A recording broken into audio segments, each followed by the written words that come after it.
What up, dudes? It's Gaz, and welcome back to another Warframe video. So, it's a little bit slow in Warframe right now. We just got the mini Garuda rework, waiting on Garuda Prime next week, like next Monday. And I just thought I'd do another Nightwave tips and tricks videos. We've had about 2 or 3 years off of these, and I thought it'd be, kind of just interesting to try it out. I'm not guaranteeing this will be happening every week, but if you're looking for a place to go over the weekly challenges, and maybe some ideas on how you can do them quickly, use the least amount of time possible for this stuff, you came to the right place. We used to do these every week, then Nightwave got really boring, so we stopped doing it. So, it is the week of March 20th, and we've got the Nightwave challenges here. So, if you've never watched one of these videos before, what we usually do is we go over all the challenges just briefly, and we'll go over the cred offerings, then I'll do a more in-depth explanation on how I'd recommend that you do these Nightwave challenges, okay? So, starting out with the normal weekly missions, we've got complete 3 assassination missions. If you go and fight the Sergeant on Phobos, it's like the fastest boss fight in the game. The hardest part is just like basically running through the mission. He dies in like 1 bullet. So Sergeant on Phobos, knock him out 3 times. Catch 6 rare fish on the plains of Eidolon. If you don't like doing hunting, fishing, mining, any of that stuff, you can definitely skip these. Keep in mind, we're going to have this Nightwave for a really long time, most likely. So you don't need to do every little challenge, to be honest. And even if you do decide you want to do all of them in the future, completing all the challenges for a week, and you had previous challenges you never completed, that will let you catch up to them, and like they'll reappear and all that stuff. So if you want to catch these, though, Merc Rays on the sides of the map, pretty easy to catch.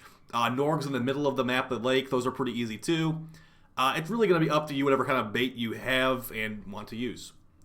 Kill 30 Eximus, pretty straightforward one there. They're technically elite enemies. We are supposed to be getting a Eximus rework in April, but we have minimal information on that right now, so just basically just mow down enemies, and you'll kill 30 Eximus as long as you're doing like maybe like a defense or survival or something like that. So pretty straightforward there. You could also do Sanctuary Onslaught, and Elite Sanctuary Onslaught. Good amounts of Eximus spawn there too. Complete 1 sortie mission. Now, if you don't know what the sortie is, these videos sometimes are more aimed towards newer players. You've got to just make sure you beat all your story quests, and you'll eventually get access to the daily sortie mission, which gives you Riven mods and stuff like that. Or maybe it'll just give you some endo, like most people end up getting out of it. But just complete one of those, so just 1 day of doing your sortie. We've got 3 nightmare missions of any type. Now, if you don't know what a nightmare mission is, basically if you beat every mission on a planet, you will get a, basically, I think it's once every 8 hours kind of mission that will appear on that planet and will give you special mods. So don't be on the Steel Path. I don't think it really matters if you're on the Steel Path, but once you've beaten every mission on a planet, these types of nightmare mission alerts will pop up for you. As far as this one, it just says do 3 of them. Look for ones that are quick and easy. So there's an Exterminate right there, there's a Capture right there, and then I think that's an Exterminate too. Capture, so you could just do 2 captures and Exterminate. That one's done really quick. That's pretty easy rep. Keep in mind those nightmare missions also do give you exclusive mods. So yeah. And then the last two, there are 2 elite weeklies here. We've got defeat a Silver Grove Spectre, the Grove Guardian. So you need to beat the Titania quest. I think that's called the Silver Grove. To get this Silver Grove Spectre blueprint, you have to scan some plants and it will summon on Earth. We will briefly show you how that works. And we've got the final elite weekly, Resource Scavenger. Collect 20 different types of resources. Yeah, Kuva counts, Ferrite counts. If you honestly just go to an open world and like run around for like 10 minutes, you'll probably have this one done like nearly instantly. If you're doing your fishing on the plains of Eidolon, go pick up some like Karaka spines and the Marpico, all that stuff. Just pick up the resources, and this one will be done very easy. It's hilarious how this is an elite weekly. It will technically require multiple plants, I guess, to some people. All right, and going over the cred offerings we have available this week, the evergreen stuff's at the top. We've got our Vauban parts. We've got Auric and Catalyst and Reactor. By the way, these are a lot of creds for one of them. So, it is what it is. You could probably end up trading for the value. This is like 20 plat worth of value, technically. You could trade for that a lot easier by using your Nightwave creds elsewhere. So I wouldn't recommend spending 75 on these unless you're really, really desperate and don't want to wait. If you got Nightane, this is what I usually recommend to people, because a lot of things in this game, a lot of Prime frames require Nightane extract to build, and this is one of the few places you can still get it for some Nightwave creds. So for 15 Nightwave creds, you get 5. Decent deal. Definitely gonna need some of this if you are a newer player. Kuva for 50 Nightwave creds. I don't really buy this anymore, to be honest, just because Vitus Essence is so much better for Kuva, like the rate. But if you just don't really care and just want Kuva, go for it, man. It's up to you. Nihil's Oubliette. So, something that a lot of people don't realize is that this Nihil's Oubliette thing, I believe it actually gives you a guaranteed Riven mod if you've already beaten the Glassmaker boss fight and gotten the Vitrica sword. I believe this gives you a guaranteed Riven mod every time you fight him. But that's 60 Nightwave creds for a Riven, basically. So if you want to do it, go for it, man. But yeah, I have not. Oh, it says I owned it already. I cannot purchase it. Okay, maybe they messed up with this because I'm pretty sure you're supposed to be able to purchase this thing to get another Riven from it. This looks bugged. I definitely have Nightwave creds. Yeah, okay, whatever. Tatsu Solstice skin. Now, keep on, we're probably getting a Tatsu Prime this year, so I don't know if I really want a Tatsu skin, because the Tatsu Prime will probably look awesome, but this is a pretty decent skin, so if you like the Tatsu, go for it. As far as the helmets, this is all subjective, of course, besides the fact that Ureli is trash. So we've got Trash Helmet, Mesa Longhorn. Now, we do have that Mesa Sentient skin that came out. It's like a deluxe skin, kind of. I don't really rock this helmet anymore at all, to be honest. Titanium Mob Helmet, pretty decent. The Thrak Rhino Helmet kind of just looks like it has like a handle on it or something like that. Banshee Chorus, Saren Chlora, the Grendel Glut Helmet. I actually always have this equipped on Grendel, so I'd recommend this one. It's got like a weird little suction effect on the front. It looks like he's like eating stuff with his face, but he only eats stuff with his belly, not his face. So as far as the rest of this stuff, I really like this Ivara Zarastra helmet, but if you have Tenogen, of course, you're not going to need that. Also, Ivara is like permanent invis, so how much value are you going to really get out of that? We got the Zaku Kinsu helmet. I basically never take this off my Zaku ever, so I definitely recommend this if you're a Zaku player. We're probably not getting Zaku Deluxe for a long time, so yeah, get your fashion frame all situated. Let's see the rest of the stuff we got here. We've got Ash Scorpion helmet. Now keep in mind, none of these are arcanes. It would be fun if they put arcanes in here, but they're not. And this is the blueprint. This is not the fully built helmet, so yeah. Harrow Suffragan helmet. He's got better ones nowadays, so it's up to you if you want these. As far as our aura mods, we got Speed Holster, which is used for the Profiteer sometimes. We've got Infested Impotence, which is basically never used. We've got EMP Aura, which will reduce enemy robotic enemy accuracy. They have to be Corpus robots too. I have never seen someone actually use this ever, because the Corpus troops are like, they're clones, humans or whatever, and they've also, like, the other half of them are robots. So it only works with half of the Corpus troops. The other half, it doesn't do anything against them at all. So I've never seen anybody use it. It's only 50% reduced accuracy, too. So if you had a full squad of 4 people using this, they'd still hit you 40% of the time. I don't know. It's very strange.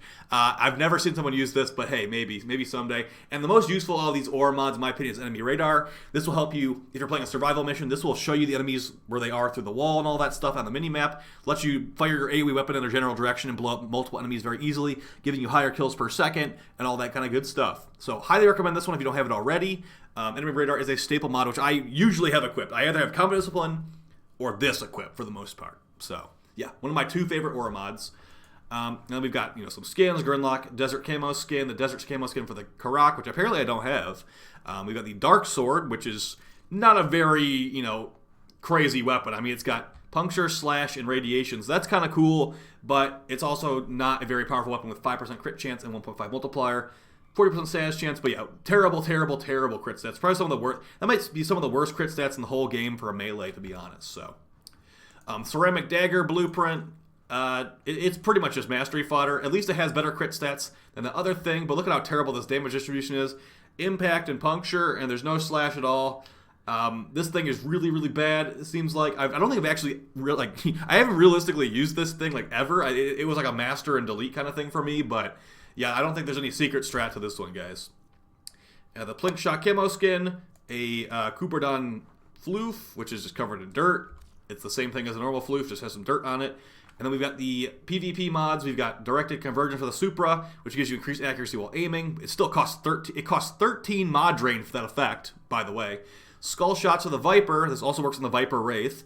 On headshot, 100% ammo efficiency for 2 seconds. As long as you get headshots, you have infinite ammo, basically. So it's too bad it's for the Viper. I mean, that's not really a meta gun at all. But if you like the Viper, the normal Viper a bunch, or the Viper Wraith, you can potentially try this out, and it will give you infinite ammo. But it also costs 13 mod drain as well. And then the final one is shrapnel rounds for the Merlock, giving you 200% increased multi-shot, but minus 66% damage. You could probably find some like status proc situation this is pretty useful in. I have this mod, I've tried it, but the Vacor Merlock, unfortunately, is really, really bad in 2022. It used to be like one of my favorite guns back in the day, but it's pretty terrible. So yeah, that's the challenges and the cred offerings. We'll just do a quick overview. I already pretty much went over what I'd recommend to you as far as these challenges, but we'll just do a really, really quick one. Like I said, the first one to kill, do 3 assassination missions right here. Iliad and Phobos. He talks crap, but he gets destroyed instantly. Really fast assassination mission. Of course, you could also do other ones like Vor on Mercury, I guess.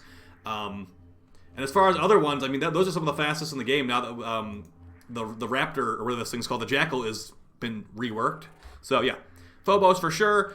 I don't remember what the second one was. 6 rare fish in the Plains of Island. Like I said, you can skip this if you want to. I'm going to briefly show you the sides of the map I usually go to catch merc rays. Merc rays are just, they're easy fish to catch, to be honest. And it's really going to just depend you having the bait or not. Bait used to be crafted back in the day. If you haven't played the game in a long time, bait is no longer crafted. I think you just pick it up for rep and it's good to go. So hopefully I have some bait in my inventory. I didn't even check, but I usually go all the way to the side over here. Map didn't change that much after the new war. What? Oh, there's some vampire cats over here. We're going to take the vampire cat's food.